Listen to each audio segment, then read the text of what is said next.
ठीक 10 दिन बाद मोदी की अग्नि परीक्षा है। मोदी सरकार 10 जुलाई को अपना पहला बजट पेश करने वाली है और इस बजट में इंडस्ट्री, कॉर्पोरेट्स, बाजार, आम आदमी सभी ने बड़ी उम्मीदें संजो रखी हैं। बजट से पहले इंडस्ट्री, कॉर्पोरेट्स, बाजार की विशेष जानने के लिए हमने आज बजट महाकुंभ का आयोजन किया, जिसमें देश के जाने माने दिग्गजों ने शिरकत की।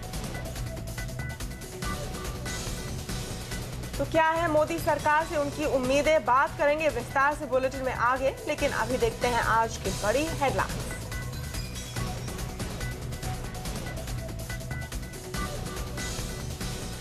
बजट से पहले मोदी सरकार को डबल झटका। अप्रैल मई में ही वित्तीय घाटा लक्ष्य के 45.6% हुआ। कोर सेक्टर ग्रोथ 4 महीने के निचले स्तर पर। आज आधी रात से महंगा हो जाएगा आपका सफर। पेट्रोल ₹1.69 प्रति लीटर महंगा, तो डीजल के दाम में भी 50 पैसे का इजाफा हुआ। बाजार में बुल की जोरदार वापसी, जोरदार खरीदारी के दम पर सेंसेक्स ने मारी ट्रिपल सेंचुरी। बजट में शुभ निवेश के मौके बताने के लिए सीएनबीसी आवाज ने लगाया बजट महाकुंभ। जाने माने एक्सपर्ट्स ने बताया सबसे ज्यादा कमाई करने वाले शेयर्स। सेबी के खिलाफ रिलायंस इंडस्ट्रीज की याचिका सैट ने की खारिज। रिलायंस ने कंसेंट ऑर्डर की अर्जी खारिज होने पर की थी अपील। देश में कारोबार पहले से ज्यादा हुआ आसान, कम कागजात में सिर्फ 10 दिन में खुल सकेगी कंपनी। सीएनबीसी आवाज की एक्सक्लूसिव खबर। और देश का पहला Gujarati business news channel CNBC बाजार कल होगा लॉन्च। अब टाटा स्काई चैनल नंबर 896 पर गुजराती में जानिए शेयर और कमोडिटी बाजार का हाल और कमाई के टिप्स।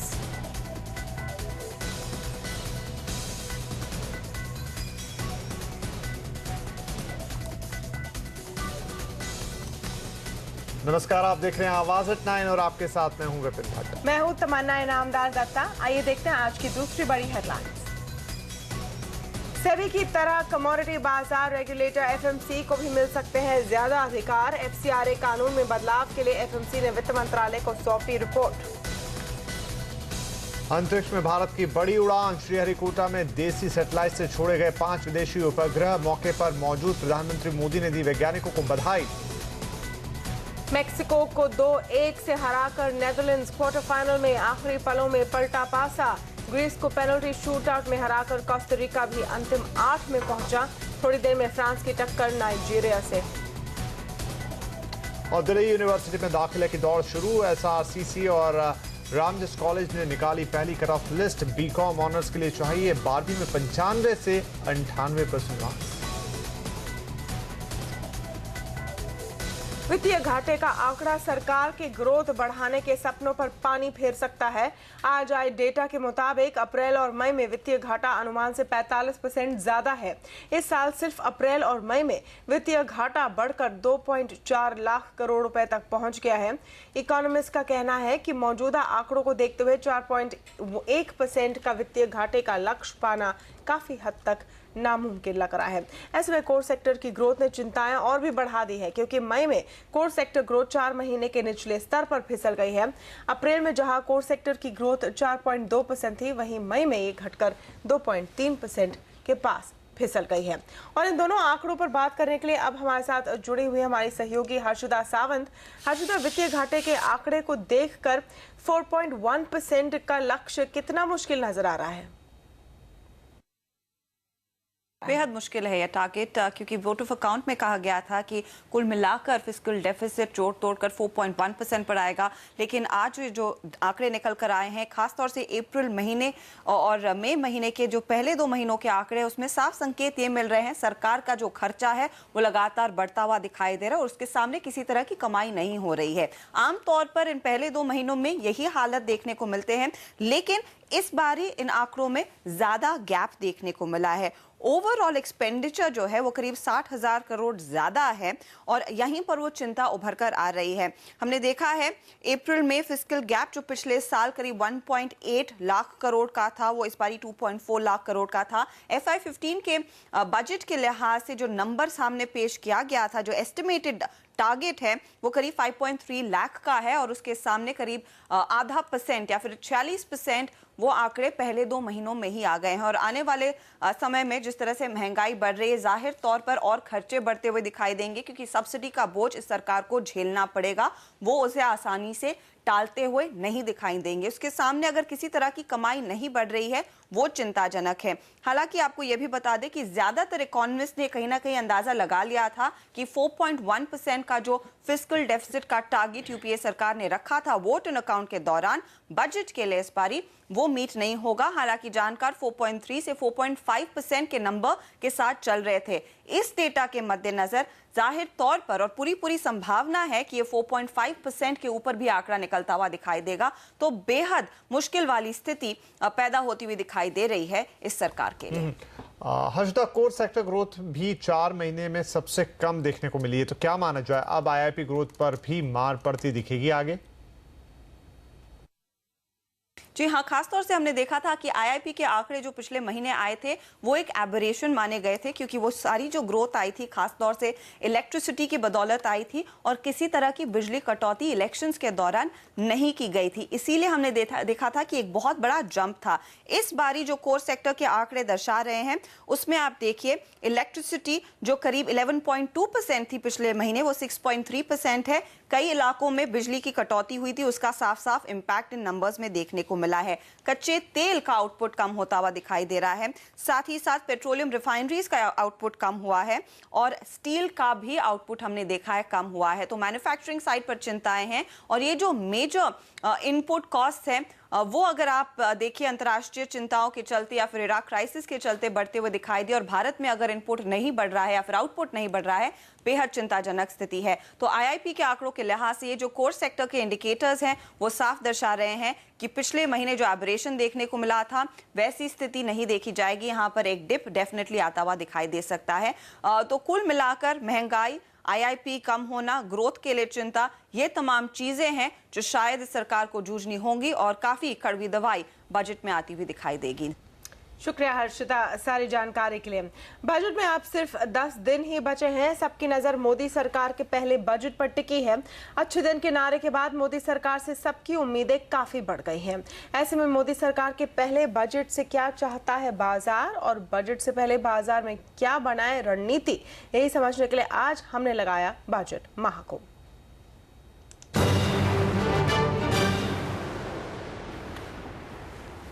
इंडस्ट्री चाहती है कि सरकार इकोनॉमी को बूस्ट देने के लिए सब्सिडी का बोझ घटाए। साथ ही गोदरेज इंडस्ट्री के मैनेजिंग डायरेक्टर नादिर गोदरेज का मानना है कि इंडस्ट्री पर मिनिमम अल्टरनेटिव टैक्स का बोझ भी घटना चाहिए। नादिर गोदरेज के मुताबिक सरकार को आम आदमी का ख्याल रखते हुए टैक्स रेट भी घटाने चाहिए।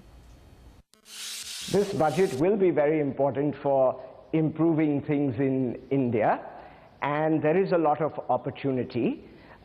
One of the things that has always worked in India is to have low tax rates, because this helps the economy to revive and actually increases revenue because of higher activity. Also, low tax rates lead to a rise in the prices of public sector units, and the government is then free to sell these shares to raise funds. By reducing subsidies, also the government can make lots of money available. It's also very important to reduce the minimum alternative tax, because the government has given many incentives, such as incentives for R&D, incentives for investment, incentives for green energy. All these incentives become useless because of the minimum alternative tax. A minimum alternative tax should be reduced to less than 10%. This will increase activity, and the government will actually get more revenues. For a start, I think we'll have to look at allocation of capital. The government of India does have 15-16 lakh crore to play around with. How we are going to allocate that capital between plan and non-plan expenditure? Drawing out the priority is going to be the most important start for managing growth without inflationary pressures. आज infrastructure sector में कई problems, कई bottlenecks, कई तरीके के हैं चाहे वो लैंड एक्विजिशन हो, एनवायरनमेंट हो, वो सब तो अलग तरीके से गवर्नमेंट लास्ट 1 महीने से हम देख रहे हैं कि उसको अटेंशन दे रहे हैं, सॉर्ट आउट कर रहे हैं।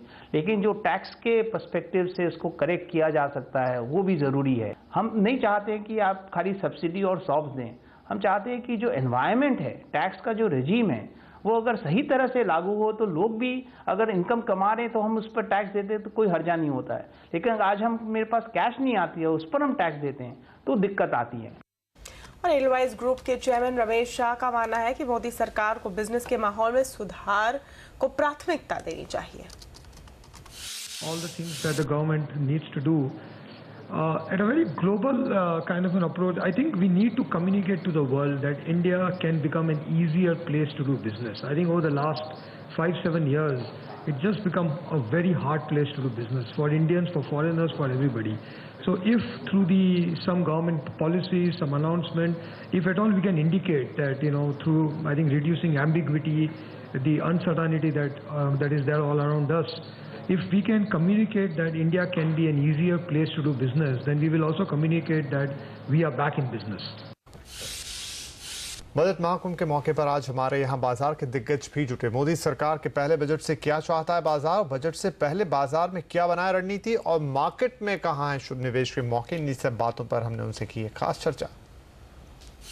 मार्केट का जो बॉटम है ना, वो अगर आप पहले समझ लें कि भाई 7,100 के आजू बाजू का बॉटम है और अभी अगर 7,500-600 के आजू बाजू है तो अभी तो कुछ हुआ ही नहीं है। मैं तो पहले से ही बोलते आ रहा हूं, जब 47 था, 57 था, 67 था, पैसा लगाओ हरदम मार्केट में, धंधा तो ग्रो होएगा ही। इंडिया में 125 करोड़ आदमी है, कुछ खाएंगे कि कुछ पिएंगे कि नहीं करेंगे, यहाँ सब चीज चलने वाली है, सब चीज की शॉर्टेज है इधर।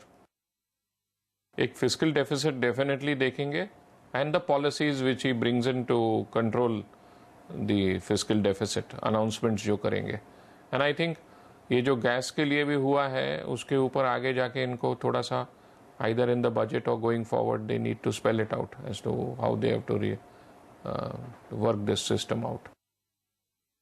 Whether a pre-budget rally of any significance will happen or not, I'm not very sure, because there are challenges in terms of drought, and if we still don't get rains for another 5-10 days, I think there will be worries that will surface.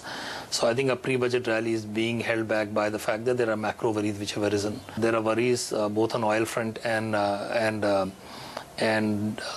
this drought front that will, I think, hold back a very strong move. अगर आप देखेंगे, अगर आपकी यहाँ पर भी investment करने की व्यू है तो अगले 3 साल के लिए मैं बताता हूँ कि इन्फोसिस बहुत अट्रैक्टिव है इस लेवल पे, क्योंकि डिस्क्रिशनरी स्पेंड यूएस में रिकवर करेगा, रुपये की बायस थोड़ी बहुत वीक है। बट अगर आपको utilities, cap goods, PSU banks में अगर आपने काफ़ी आपके गेन्स हैं तो थोड़ा बहुत आपको पोजीशन वहाँ पर कट कर लेना चाहिए। हमने एक स्टॉक चुना है मैक्स इंडिया। हमारा मानना है कि इसमें लाइफ इंश्योरेंस और हेल्थ केयर दोनों चीज़ें हैं और दोनों में ही रिफॉर्म प्रोसेस की रिक्वायरमेंट है।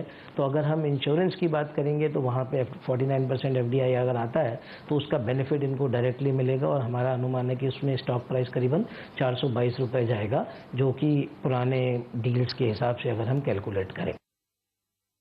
We have been generally bullish in banking. The first phase we were more positive on private banks, but we've added PSU banks to that list. We have in our portfolio added SBI, for example, about quite a while back. So basically we think that it'll be the entire banking space which does well. Cheaper stocks will catch up to more expensive stocks, which basically are private banks. So I think you will probably see an overall up move in the banking space, including private and public sector banks.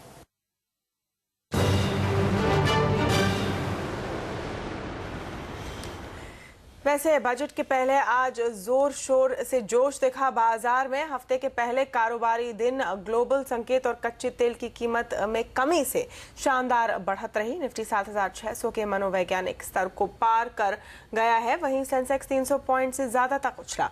दिग्गजों के साथ साथ छोटे और मझोले शेयरों में भी जमकर खरीदारी हुई। बाजार की हाईलाइट्स आप बता रहे हैं हमारे मार्केट एडिटर अनिल सिंह भी।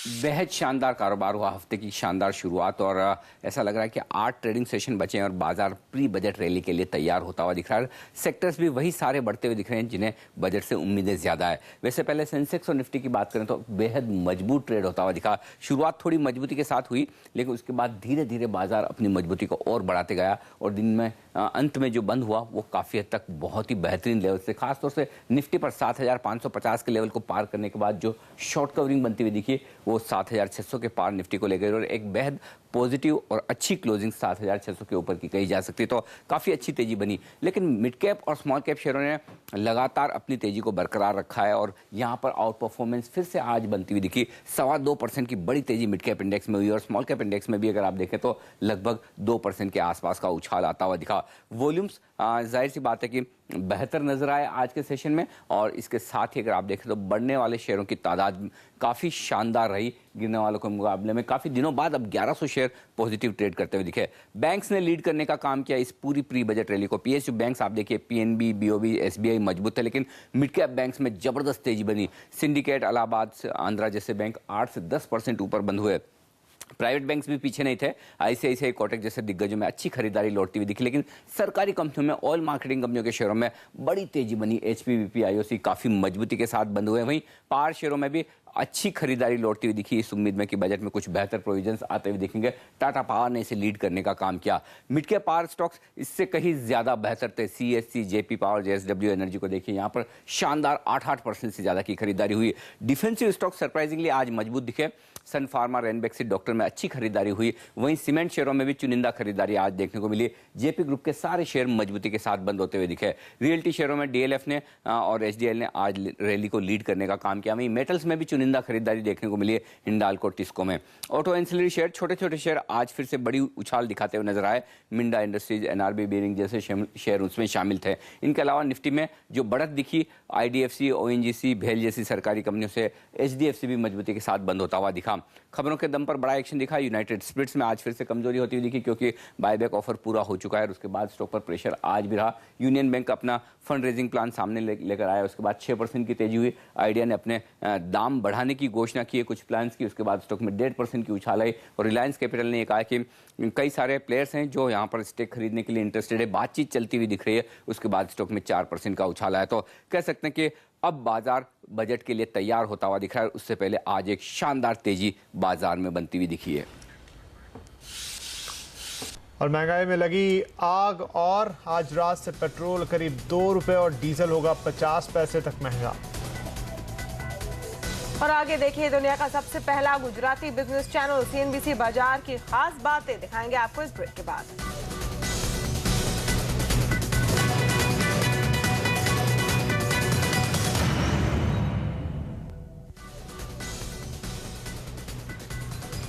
आम जनता रेल किराए में बढ़ोतरी को पचाने की कोशिश ही कर रही थी कि सरकार ने आज लोगों को एक और कड़वी दवा दे दी है। पेट्रोल और डीजल दोनों के दाम बढ़ा दिए गए हैं। पेट्रोल 1 रुपये 69 पैसे प्रति लीटर महंगा हो गया है, वहीं डीजल का दाम 50 पैसे और बढ़ गया है। पेट्रोल डीजल के दाम में हुई ये बढ़ोतरी आज रात से ही लागू हो जाएगी।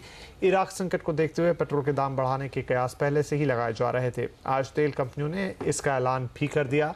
इस बढ़ोतरी के लिए तेल कंपनियों ने रुपए की कमजोरी को भी एक कारण बताया है। प्रधानमंत्री नरेंद्र मोदी ने पहले ही कहा था कि लोगों को कड़वी दवा के लिए तैयार रहना होगा। ऐसे में बजट से महज 10 दिन पहले पेट्रोल के दाम बढ़ाना आम लोगों के लिए किसी झटके से कम नहीं है। तो आइए सुनते हैं कि इस बढ़े हुए दाम पर पब्लिक का क्या रिएक्शन है। ये तो हर सरकार बढ़ाती है, और जिस तरीके से इराक में जो युद्ध वगैरह हो रहा है, कच्चा तेल महंगा हो रहा है, तो उस वजह से ये बढ़ोतरी अगर की गई है तो कोई वो बात नहीं है। बढ़ना है तो बढ़ता है। उम्मीद नहीं थी लोगों को कि बढ़ेगा, लेकिन बढ़ गया तो क्या किया सकता है। लोगों को झेलना ही है। जहाँ लोग 100 का डलाते थे वहाँ लोग 120 का डलाने लगेंगे, अब यही होगा और क्या। पेट्रोल की जो वृद्धि है हमेशा हर सरकार में हुई है, लेकिन जो ये सरकार आई थी इसका मेन मुद्दा था कि गरीबों के लिए या समाज के लिए कुछ करना चाहेंगे। अगर केंद्र सरकार चाहे तो सब्सिडी कम कर सकती है और पेट्रोल के दामों पर नियंत्रण किया जा सकता है, जिससे आम जन को सुविधा मिलेगी, लेकिन ऐसा नहीं है। अच्छे दिन आएंगे नहीं। बहुत सारी दिक्कतें होंगी। एक तो बेरोजगार हैं, इतने भी कहाँ इतना पैसा रखा है, और वैसी महंगाई बढ़ा रहे हैं। घटाना चाहिए तो बढ़ा रहे हैं। दिक्कत ही दिक्कत है। पिछली वाली सरकार भी सब कुछ यही कर रही थी, अब जो आई है ये भी इसी तरह का सब सिस्टम लग रहा है उनका भी। क्योंकि रेट कम करने का कुछ मतलब उपाय नहीं निकाल पा रहे तो रेट बढ़ा ही देते हैं। गुजराती सिर्फ एक आम हिंदुस्तानी भाषा नहीं बल्कि इसे बिजनेस की मातृभाषा भी कहा जाता है। लेकिन अफसोस बिजनेस और बाजार की बारीकियां समझाने के लिए गुजराती में कोई चैनल नहीं था। इस जरूरत को समझा नेटवर्क 18 ने और कल से शुरू हो रहा है गुजराती में देश में पहला बिजनेस चैनल CNBC बाजार।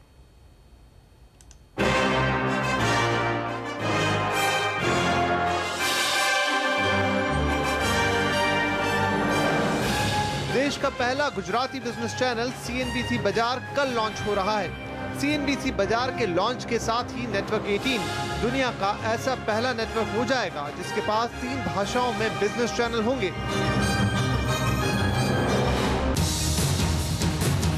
गुजराती अपनी एंटरप्रेन्योरशिप, बिजनेस और मार्केट की समझ के लिए जाने जाते हैं। कहते हैं शेयर बाजार का हर दूसरा ब्रोकर और तीसरा निवेशक गुजराती है। सरकारी कंपनियों को निकाल दें तो लिस्टेड कंपनियों का 1/3 मार्केट कैप उन प्रमोटरों के हाथ में है जो गुजराती हैं। देश की आबादी में गुजरात का हिस्सा 5% है, लेकिन इंडस्ट्रियल प्रोडक्शन में उसका हिस्सा 16% है। ऐसे में लंबे वक्त से इस बात की जरूरत महसूस की जा रही थी कि गुजराती लोगों को उनकी भाषा में बिजनेस, बाजार और पॉलिसी की खबरें दी जाएं और अब ये जिम्मा CNBC बाजार ने उठाया है। वेलकम टू CNBC बाजार। CNBC बाजार पर एक्सपर्ट आपको बाजार की बारीकियां बताएंगे। कमोडिटी को हम विस्तार से कवर करेंगे, जिसमें एक्सचेंज और ब्रोकिंग फर्म की बातें तो होंगी ही, हम मंडी से आपको ग्राउंड रिपोर्ट भी देंगे। पर्सनल फाइनेंस पर भी हमारा खास फोकस रहेगा और ये सब कुछ एक खास अंदाज में। तो जुड़िए CNBC बाजार के साथ और बिजनेस नी बातों करो, बिजनेस नी मातृभाषा में। और अब हमारे साथ है CNBC आवाज और CNBC बाजार के संपादक संजय पुगलिया, जिनके नेतृत्व में चैनल लॉन्च होने जा रहा है। तो संजय जी, कल गुजराती का पहला बिजनेस चैनल लॉन्च होगा CNBC बाजार। ये कितना बड़ा गेम चेंजर होगा पूरे मार्केट के लिए? CNBC परिवार की तरफ से गुजराती बिजनेस चैनल लॉन्च करने का फैसला हमने इसलिए किया क्योंकि हमारी मान्यता है कि जहां गुजराती है वहीं बिजनेस है और जहां बिजनेस है वहां CNBC को तो होना ही है। लेकिन एक और इस बात को दूसरे अंदाज में कहें तो हम ये कहना चाहते हैं कि दरअसल हम ये वास्तव में मानते हैं, ईमानदारी से मानते हैं कि गुजराती बिजनेस की मातृभाषा है। बिजनेस की शुरुआत गुजराती उस जज्बे से होती है जो पैसे के महत्व को, समृद्धि के महत्व को सबसे ज्यादा अच्छे तरह से समझता है। दूसरी महत्वपूर्ण बात यह है कि रीजनल जर्नलिज्म को एक तरीके से भारत ने अभी तक देखा है। अब भारत रीजनल जर्नलिज्म की क्वालिटी के मामले में, उसके साइंटिफिक टेम्पर के मामले में और एक बहुत फॉरवर्ड लुकिंग होने के मामले में और सोफिस्टिकेटेड होने के मामले में एक ऐसा शानदार प्रोडक्ट देखेगा जिसको रीजनल कहना गलत होगा। दरअसल गुजराती तो ग्लोबल हैं, इसलिए हम इसको एक ग्लोबल प्रोडक्ट समझते हैं। और हमारे गुजराती CNBC बाजार को आप टाटा स्काई पर 896 चैनल पर देख सकते हैं, न्यूज कॉर्ड पर 286 और GTPL के चैनल 263 पर देख सकते हैं।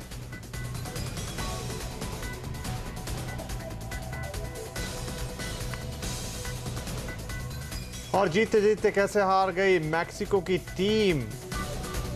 और आज कौन से मैच बढ़ाएंगे फीफा फीवर, देखिए ये सब ब्रेक के बाद।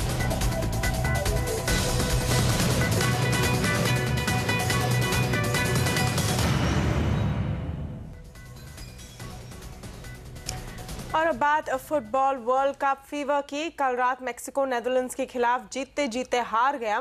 कैसे पलटा मैच का पासा और आज के मुकाबले कैसे होने की उम्मीद है, पूरा अपडेट अब दे रहे हैं हमारे सहयोगी अभिषेक सत्यव्रत।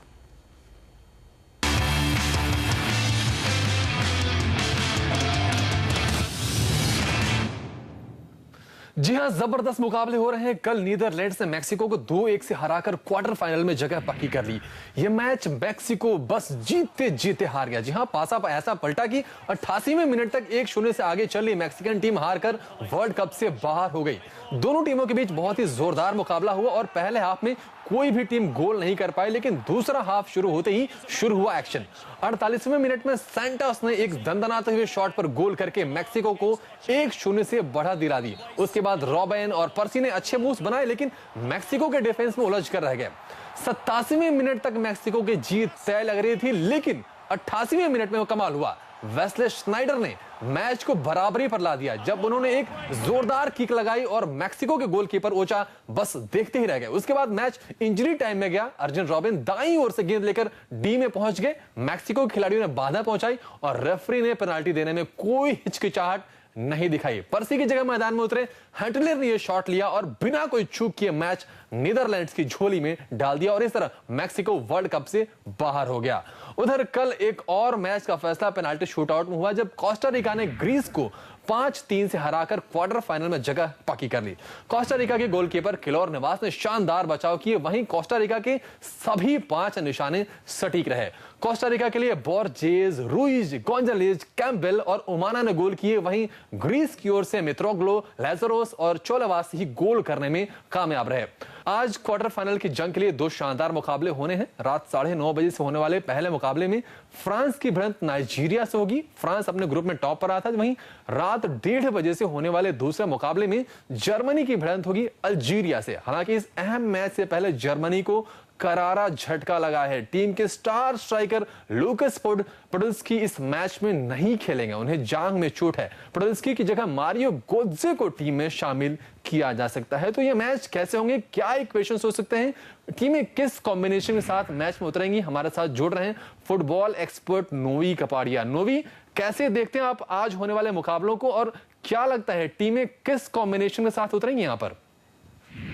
राउंड ऑफ 16 के तीसरे दिन यूरोप बनाम अफ्रीका के मैच होंगे। पहला मैच जो गर्मी में खेला जाएगा ब्राज़ील के टाइम के अनुसार 1 बजे वो फ्रांस और नाइजीरिया के बीच में होगा। दोनों टीम बहुत तेज़ गति से खेलती है तो मौसम दोनों पे असर पड़ेगा। फ्रांस जो यूरोप की टीम है उन पे ज़्यादा असर पड़ेगा। अब ये देखना है कि नाइजीरिया के जो आक्रमण है पीटर ओडेम्विंगी और अहमद मूसा जो एक नए सितारे उभरे हुए इस विश्व कप में, वो किस तरह फ्रांस की मजबूत डिफेंस पे असर कर सकते हैं। अहमद मूसा को रोकने के लिए दीदिये देशों, शायद सिसोको को रखे डिफेंसिव मिडफील्डर और उसके पीछे डेबूशी। और उधर फ्रांस आक्रमण में जाएंगे तो उनके पास करीम बेंजीमा है जो बिल्कुल आउटस्टैंडिंग फॉर्म में है, उनके साथ में शायद ओलिवियर जिरू खेले। तो दोनों टीम आक्रमण पे जाते, दोनों टीम तेज गति का फुटबॉल खेलते, तो ये बहुत शानदार मैच हो सकता है और गोल्स भी काफ़ी हो सकते हैं इस मैच में। और फ्रांस का थोड़ा पल्ला भारी है क्योंकि एक ऑलराउंड टीम है। दोनों के गोलकीपर बहुत शानदार है, विक्टर एनियामा नाइजीरिया के और ह्यूगो लॉरिस जो फ्रांस के गोलकीपर है।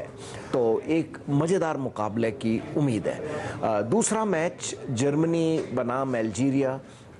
वैसे तो एक तरफा मुकाबला होना चाहिए क्योंकि जर्मनी के पास ज़्यादा क्वालिटी प्लेयर्स है।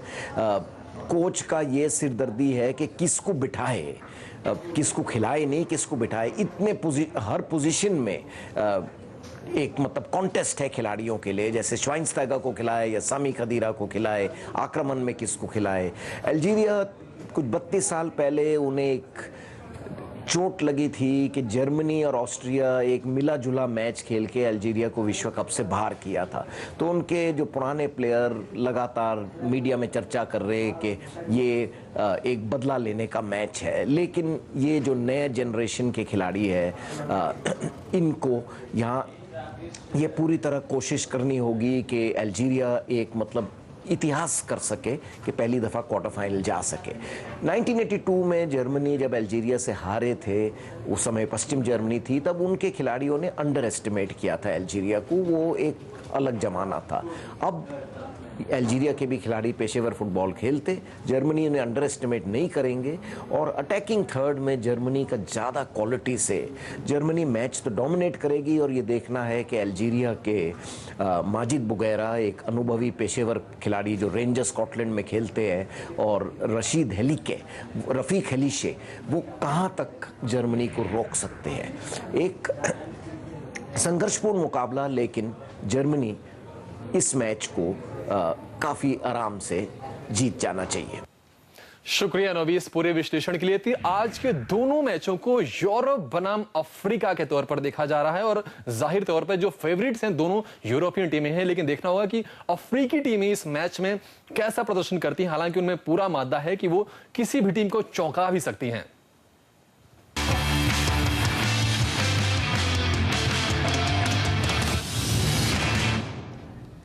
और अब से 10 दिन में खुल सकेगी कंपनी, CNBC आवाज की एक्सक्लूसिव खबर देखेंगे आगे। और PSLV C23 का लॉन्च आज देखा श्रीहरिकोटा में प्रधानमंत्री नरेंद्र मोदी ने। पूरी खबर देखिए ब्रेक के बाद।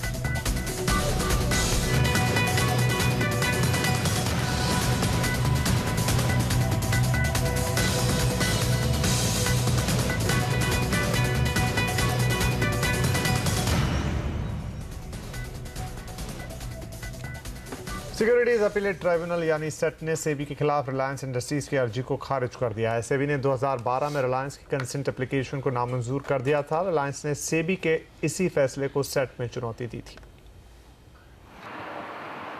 यह मामला 2007 का है। सेबी ने आरोप लगाया कि रिलायंस ने अपनी सब्सिडियरी रिलायंस पेट्रोलियम के शेयर कैश में बेचने से पहले वायदा में इसकी शॉर्ट पोजीशन ली थी। इसी आधार पर सेबी ने रिलायंस को इनसाइडर ट्रेडिंग के आरोप में कारण बताओ नोटिस दिया था। रिलायंस ने सेबी से कागजात मांगे लेकिन नहीं मिले। इस बीच नवंबर 2009 में रिलायंस ने मामला सुलझाने के लिए कंसेंट ऑर्डर की अर्जी दी।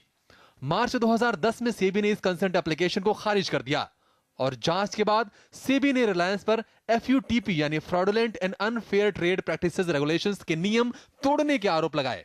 2011 में रिलायंस ने फिर से कंसेंट की याचिका दी लेकिन 2013 में यह भी खारिज हो गई। सेबी की दलील थी कि 2012 में इसने कंसेंट के नियम बदल दिए हैं। इसके मुताबिक इनसाइडर ट्रेडिंग और FUTP के मामले में कंसेंट ऑर्डर नहीं दिया जा सकता है।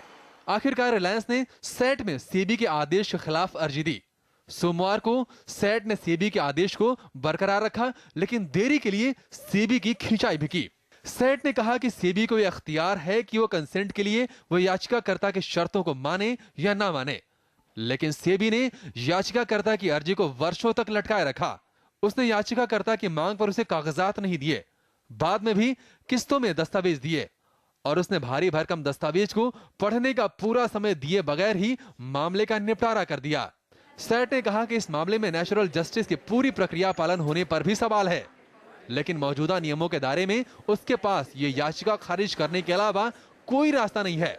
वैसे इस मामले में FUTP नियम तोड़ने के मूल मुद्दे पर चर्चा ही नहीं हुई क्योंकि रिलायंस ने अभी तक सेबी के कारण बताओ नोटिस का जवाब नहीं दिया है। सेट के फैसले में सिर्फ ये तय हुआ कि मौजूदा मामले में सेबी को कंसेंट ऑर्डर की अर्जी को खारिज करने का अधिकार था या नहीं। संभावना है कि रिलायंस अब सुप्रीम कोर्ट में अपील करेगी। सजीत मनघाट, मुंबई। रिलायंस इंडस्ट्रीज इस वक्त नेटवर्क 18 और TV 18 को एक्वायर करने की प्रक्रिया में है। CNBC आवाज की मिल्कियत और नियंत्रण इन्हीं कंपनियों के हाथों में है।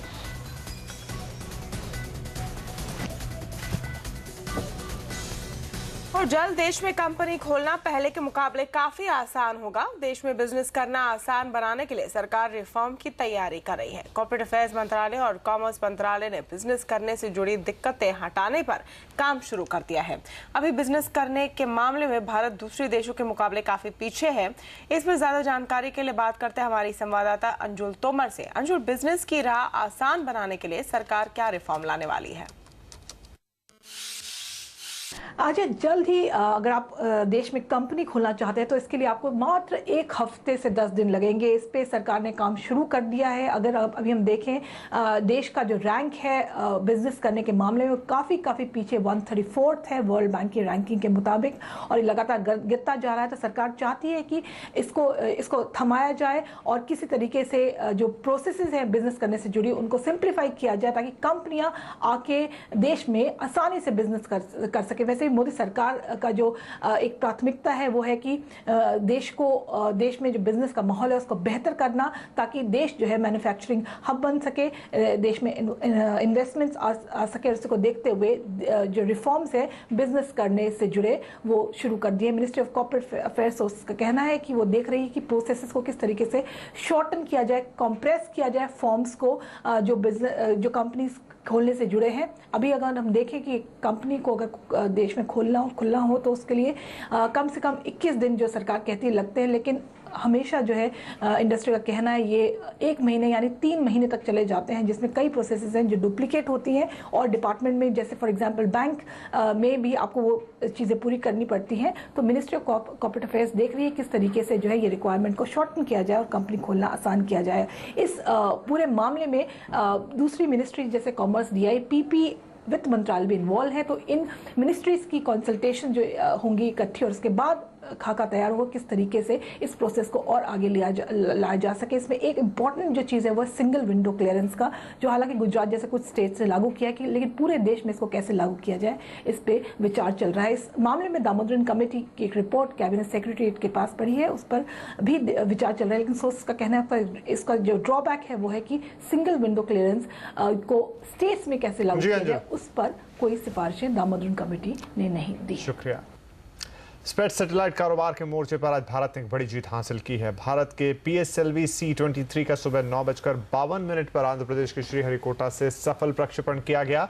इस सफल उड़ान पर प्रधानमंत्री मोदी ने ताली बजाकर वैज्ञानिकों का हौसला बढ़ाया। PSLV C-23 का सफल प्रक्षेपण देखने के लिए प्रधानमंत्री नरेंद्र मोदी रविवार को ही श्रीहरिकोटा अंतरिक्ष केंद्र पर पहुंच गए थे। उनके साथ केंद्रीय राज्य मंत्री जितेंद्र सिंह, आंध्र प्रदेश के CM चंद्रबाबू नायडू और वेंकैया नायडू भी मौजूद थे। आपको बता दें कि NDA के सरकार के सत्ता में आने के बाद यह इसरो का पहला अंतरिक्ष अभियान है। इस रॉकेट ने जिन 5 विदेशी सैटेलाइट्स को लेकर उड़ान भरी उनमें फ्रांस, जर्मनी, कनाडा और सिंगापुर के सैटेलाइट शामिल हैं। इस मौके पर PM ने इसरो से सार्क सैटेलाइट भी विकसित करने के लिए कहा। ये दिल मांगे मोर।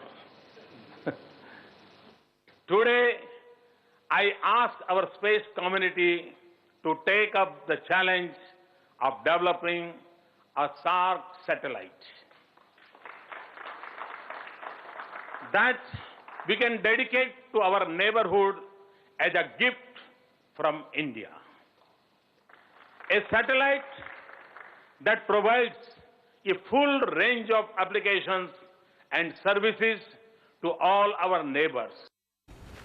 और सेबी की तरह FMC ने भी की ज्यादा अधिकारों की मांग। पूरी डिटेल बताएंगे इस ब्रेक के बाद। और बजट में 10 दिन ही बचे हैं। आगे देखिए CNBC आवाज की खास पेशकश बजट महाकुंभ, बताएंगे जूलर्स की मांगे।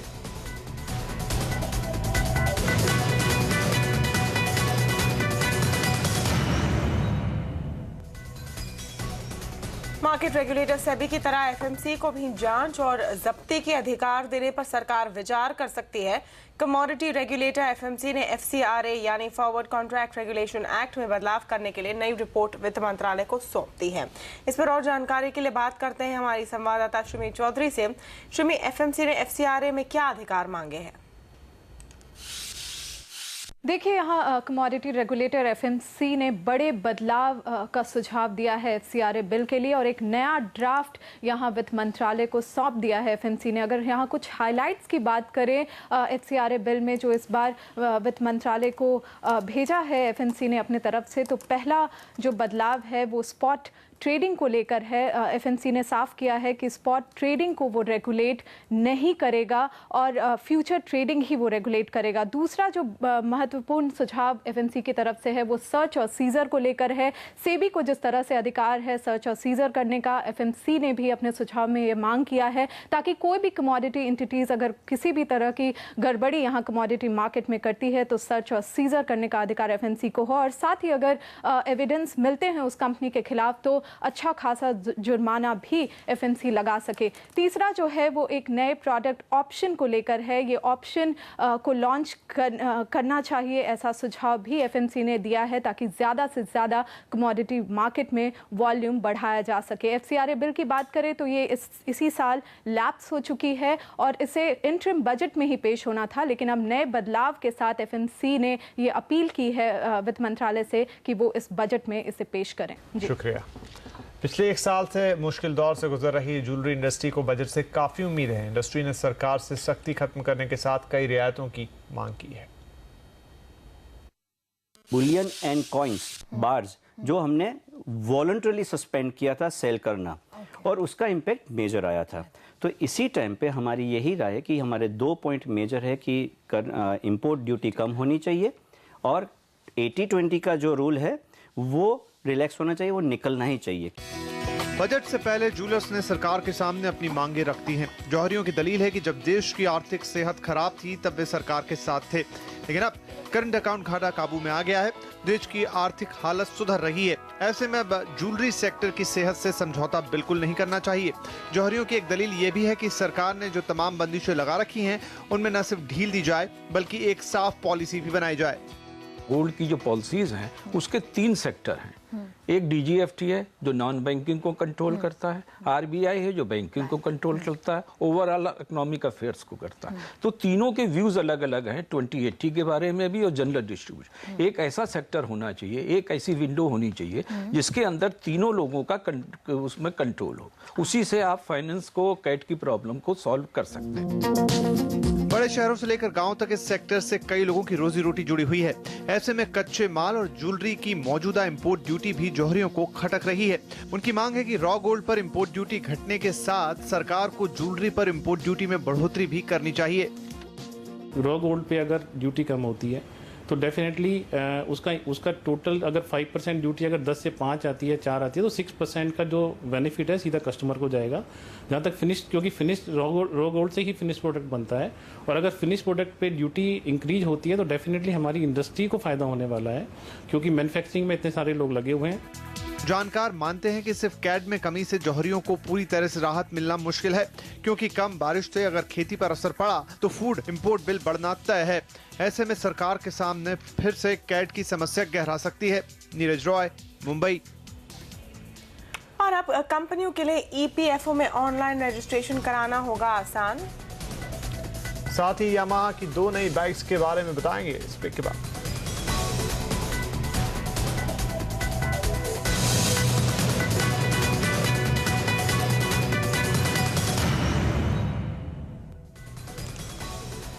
किसी भी कंपनी के लिए ईपीएफओ यानी एम्प्लॉय प्रोविडेंट फंड ऑर्गेनाइजेशन में रजिस्ट्रेशन कराना आसान हो गया है। ऑनलाइन कोड के जरिए कंपनी रजिस्ट्रेशन की प्रक्रिया 1 दिन में पूरी की जा सकती है।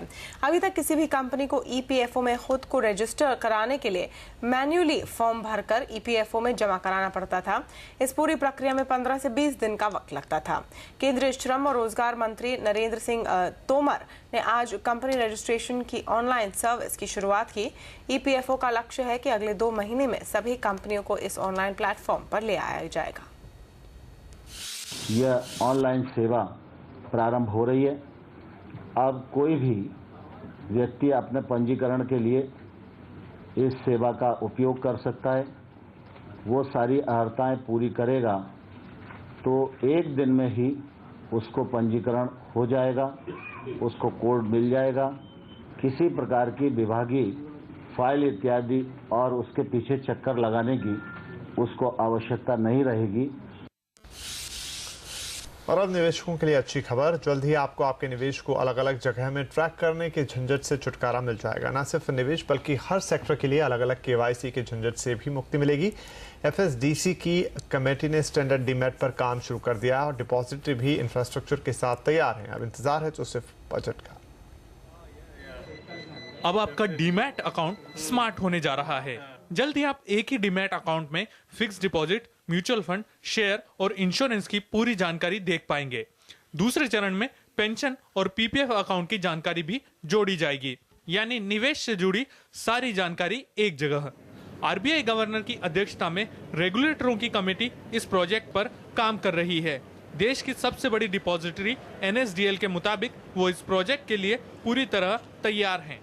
We are of course fully geared up for this project. We think it is a project of national importance and which will be a game changer development for the markets, and it will bring immense benefits to the customers. So we are fully geared up to implement this concept, and we expect that this will be done in phases to bring each asset class into the system, so over a graduated period of time, and we are really looking forward to it, and of course we will be able to do that.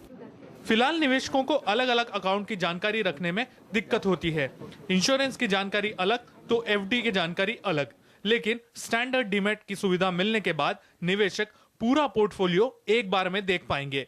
निवेशकों की कागजी कार्रवाई भी घटेगी, साथ ही नाम पता बदलने की जानकारी एक ही बार देनी होगी। बैंक अकाउंट डिटेल्स है और सभी लंबे अरसे की एसेट्स वगैरह सभी एक जगह पे आती है, तो मैं एक प्लानिंग बहुत बढ़िया कर पाऊंगा। एक सिंगल डॉक्यूमेंट मेरा पूरा चित्र, मेरी पूरी छवि जो है फाइनेंस की वो दे पाएगा। तो ये मुझे जो डिसीशंस लेने हैं या मुझे मेरे जो एडवाइज़र है, सलाहकार है, उनको मुझे गाइडेंस देनी है, तो ये सभी के लिए ये एक आसान चीज़ बन जाएगी। हाल ही में सेबी ने दूसरे रेगुलेटरों के साथ केवाईसी की जानकारी साझा करने का ऐलान किया है। यानी निवेशक ने अगर म्यूचुअल फंड खरीदा है तो उसके केवाईसी पर वो बैंक में खाता खुलवा सकता है। जानकार मानते हैं कि बजट में वित्त मंत्री इन दोनों फैसलों को लागू करने का ऐलान कर सकते हैं। इससे न सिर्फ निवेशकों की सुविधा बढ़ेगी बल्कि पेपर वर्क घटने से कंपनियों का खर्च भी घटेगा। वीरेंद्र व्यास, मुंबई। यामाहा ने 150cc सेगमेंट में 2 नई बाइक्स लॉन्च की है। ये बाइक FZ सीरीज की है। अपग्रेडेड FZ 2.0 की दिल्ली में एक्स शोरूम कीमत 76,250 रुपये और FZ S मॉडल की कीमत 78,250 रुपये है। कंपनी ने 2008 में FZ सीरीज भारत में लॉन्च की थी। फिलहाल यामाहा इंडिया में हर महीने FZ सीरीज की 18,000 बाइक्स बेची जा रही हैं। कंपनी के मुताबिक इन 2 नई बाइक्स से भारत में FZ सीरीज की बिक्री सालाना 24,000 बाइक तक पहुंच जाएगी। कंपनी का ये भी कहना है कि सालाना 1.8 लाख क्षमता वाले चेन्नई प्लांट में नवंबर से प्रोडक्शन शुरू हो जाएगा। यामाहा इस प्लांट को 1,500 करोड़ रुपए की लागत से बना रही है।